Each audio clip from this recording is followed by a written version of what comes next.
आखिर अर्जुन की मृत्यु पर क्यों जोर जोर से हंसने लगी देवी गंगा। नमस्कार मित्रों, आपका स्वागत है आपके अपने आध्यात्मिक चैनल अद्भुत विचार में, जहां हम आपको लेकर चलते हैं उन रहस्यमयी पौराणिक कथाओं की ओर जो न केवल हमारे धर्म और संस्कृति की गहराइयों को उजागर करती है, बल्कि हमें जीवन के गूढ़ रहस्यों से भी परिचित कराती है। आज की कथा बेहद अद्भुत और चौंका देने वाली है। क्या आपने कभी सुना है कि जब महाभारत के महान योद्धा अर्जुन की मृत्यु हुई तो देवी गंगा जोर जोर से हंसने लगीं? आखिर ऐसा क्या हुआ था उस दिन? क्यों मां गंगा ने आंसू बहाने के स्थान पर अट्टहास किया? क्या अर्जुन का अंत किसी पाप का परिणाम था, या फिर इसमें कोई गूढ़ रहस्य छिपा हुआ था? आइए जानते हैं इस रहस्यपूर्ण कथा को विस्तार से। अर्जुन, पांडवों में तीसरे भाई, न केवल एक महान धनुर्धर थे, बल्कि श्री कृष्ण के प्रिय भी थे। उन्होंने धर्म के लिए युद्ध किया, अधर्म का विनाश किया और जीवन भर अपने कर्म और धर्म के पथ पर चले। महाभारत के युद्ध में अर्जुन ने कई महान योद्धाओं को परास्त किया।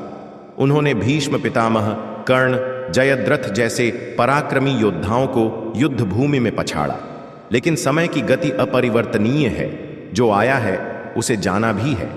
महाभारत युद्ध के वर्षों बाद जब यदुवंश समाप्त हो गया और श्री कृष्ण ने पृथ्वी से प्रस्थान किया, तब अर्जुन समेत पांडवों ने भी संसार त्यागने का निर्णय लिया। पांडवों ने अपने जीवन के अंतिम पड़ाव में हिमालय की ओर महाप्रस्थान किया। यह यात्रा न केवल शरीर को त्यागने की थी, बल्कि अहंकार, मोह और माया को छोड़ने की भी थी। इस यात्रा के दौरान एक एक कर सभी पांडव गिरते गए। सबसे पहले द्रौपदी, फिर सहदेव, नकुल और भीम, अंत में अर्जुन भी गिर पड़े। युधिष्ठिर ने बिना रुके आगे बढ़ना जारी रखा, लेकिन जब अर्जुन गिरे तो आकाश में एक विचित्र दृश्य देखा गया।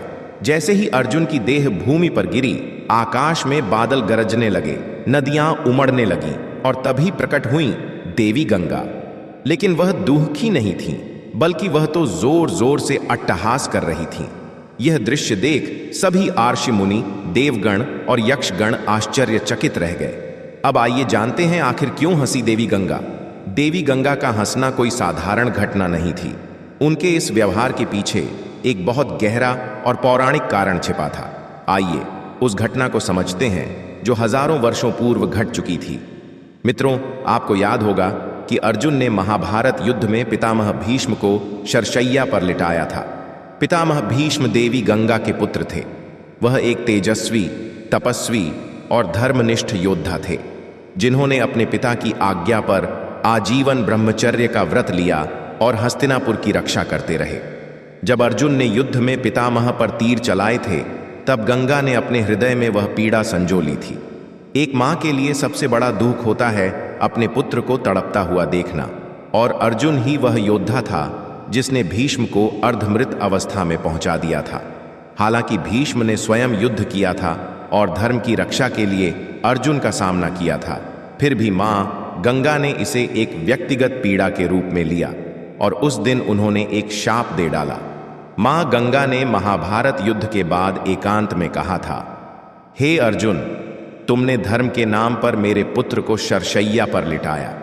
तुमने एक वृद्ध, ब्रह्मचारी, तपस्वी योद्धा पर वह बाण चलाए जो किसी पाप से कम नहीं थे। मैं तुम्हारे इस कर्म को क्षमा नहीं करूंगी। जिस प्रकार मेरे पुत्र ने अपमानित होकर भूमि पर शरशैया पर अंतिम सांसें लीं, उसी प्रकार एक दिन तुम भी अपमान और हार के साथ मृत्यु को प्राप्त करोगे। इस शाप की चर्चा बहुत कम स्थानों पर होती है, क्योंकि यह दृश्य देवताओं के बीच हुआ था। लेकिन यह शाप उस दिन फलीभूत हुआ जब अर्जुन महाप्रस्थान के दौरान गिर पड़े। कथा के अनुसार जब अर्जुन गिरने वाले थे, उससे कुछ समय पहले उन्होंने एक ग्राम में कुछ डाकुओं से युद्ध किया था, जिन्होंने द्वारका से लौटती स्त्रियों और बच्चों को लूटने का प्रयास किया था। अर्जुन ने अपने गांडीव धनुष से उन डाकुओं का सामना करना चाहा, लेकिन आश्चर्यजनक रूप से उनके हाथ कांपने लगे।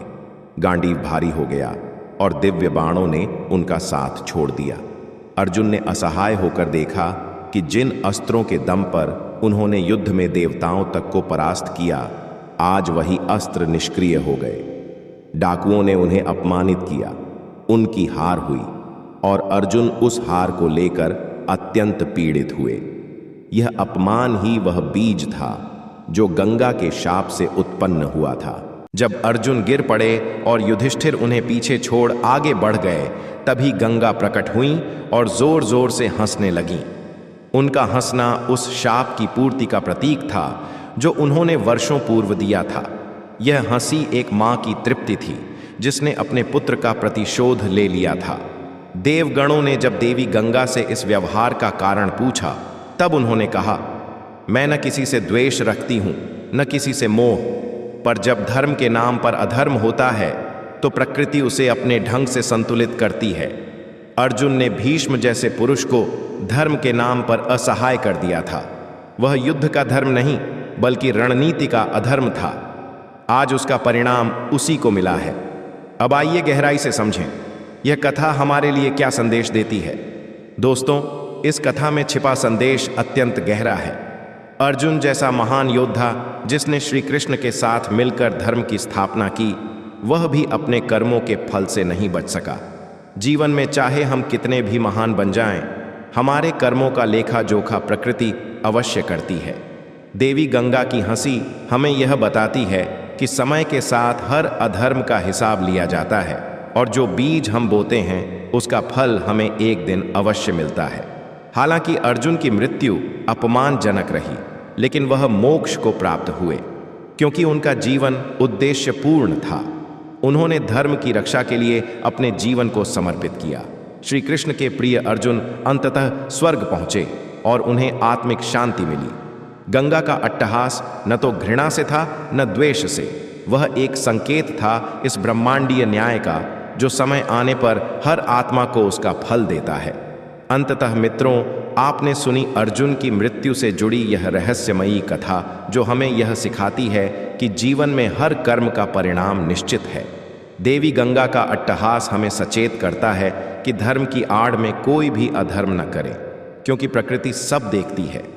अगर आपको यह कथा ज्ञानवर्धक और हृदय स्पर्शी लगी हो तो कृपया इस वीडियो को लाइक करें, चैनल अद्भुत विचार को सब्सक्राइब करें और अपनी राय कमेंट में अवश्य दें।